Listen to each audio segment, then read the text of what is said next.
Good afternoon, happy Monday.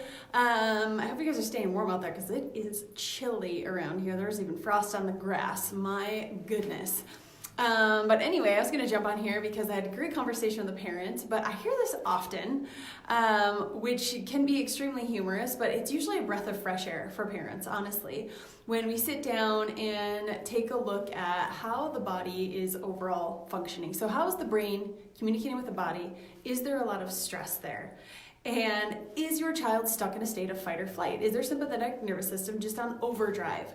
And usually the answer is yes. And that can be a huge relief for parents who are like, oh my gosh, thank goodness, because I thought my kid was just a little whatever. Insert your colorful language here.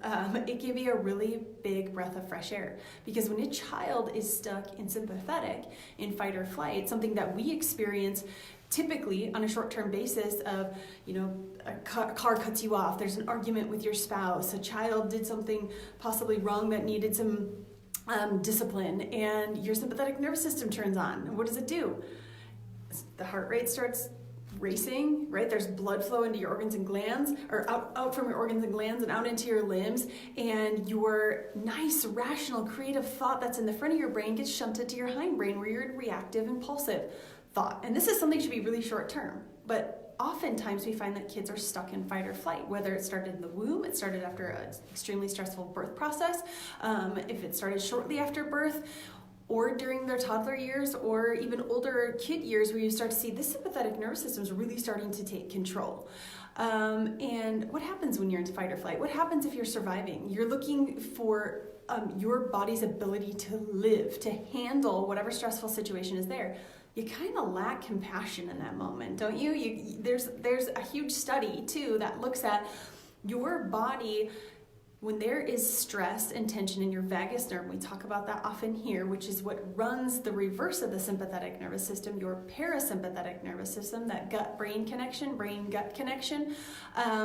Those kids often have restriction at their vagal nerve. The vagal nerve tone is low, and those kids will lack compassion. So once you start seeing that turned on, and often some of our kids are like, you know what, all of a sudden they show more compassion towards other people and then towards themselves. And if that's something that's lacking, usually they're really stuck in a state of fight or flight when they are harmful to themselves. So typically the answer is no, your kid is not a little jerk or brat or whatever you want to call them, or whatever you thought that they were, or something even more colorful.